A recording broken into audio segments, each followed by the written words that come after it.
So let's take a look at how MySQL handles timestamps. I'm going to bring up the command line client for this. And we're going to create a table in the test database. So we'll use test. Remember the semicolon because this is the command line client.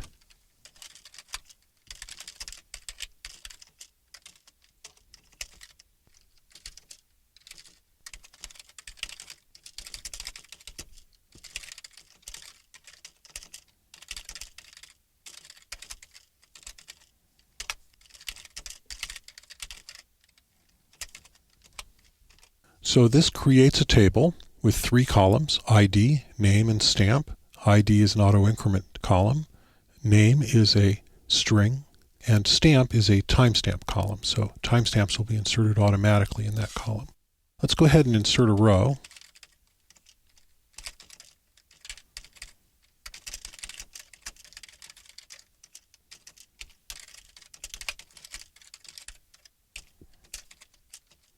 So we've inserted a row into our table, and we set a value for the name column, Fred Flintstone, but we did not set values for stamp and ID because those are automatically inserted. Let's take a look. So there's our row. We have the ID of 1, the name Fred Flintstone, and the timestamp of the time when I inserted it. Now you'll notice that it displays this time in my local time zone, which is Pacific time, so that's the same time as the time on my watch. It's stored internally in the universal time zone, which is like Greenwich Mean Time. It's the universal time zone. So in order to display the time in my local time zone, it needs to know what that time zone is. And that's done with a system variable called time zone.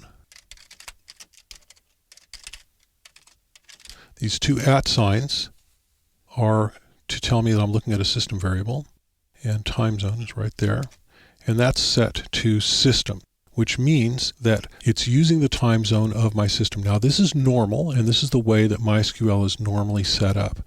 So it's not actually storing the time zone internally, it's using the time zone from the host system, and then it does its calculations based on that. MySQL is capable of using multiple time zones in a session. And if you have an application that needs that, then this can be very useful. You can actually change the time zone for a given session and then change it back. And this is useful especially for web applications where your users can set their time zones and save them.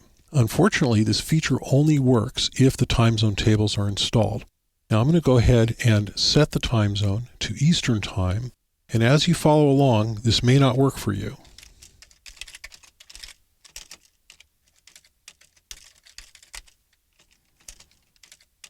Now, if you get an error when you type that, that means that your time zone tables are not installed.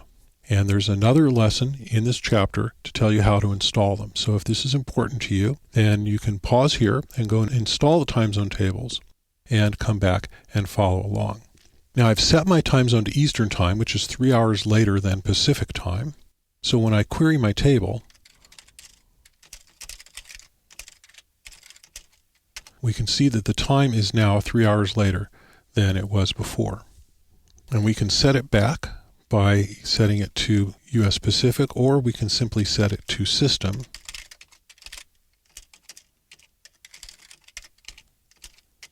Now I recommend, if you're using this feature in production, that at the beginning of a session you set the time zone, and then at the end of the session you always set it back to system, so that when a different client connects to that connection, the time zone is set in a known place. Now when we query again, we'll see that the time is back to what it was in Pacific Time. Now, you'll notice a couple of little quirks here. One is that when the time is set to a different time zone, it's not always exactly the same time. I've noticed this too. And I'm not sure exactly why this is. I've tried to find out and I've not found an answer. If I do find an answer, I'll post it on my website at bw.org. But it's just something worth noting. If you are setting your time zones, it's going to be consistent, and that's what really matters. So this is how MySQL handles time zones. And It stores its timestamps in universal time, which makes it convenient for it to do the calculations when it reads it. And so that way, if different people are reading the same value in different time zones, it'll always display it in their local time zone and the time will be correct. So that's how MySQL handles time zones. And if you need to install your time zone tables, be sure to take a look at the lessons for installing your time zone tables on Mac and on Linux.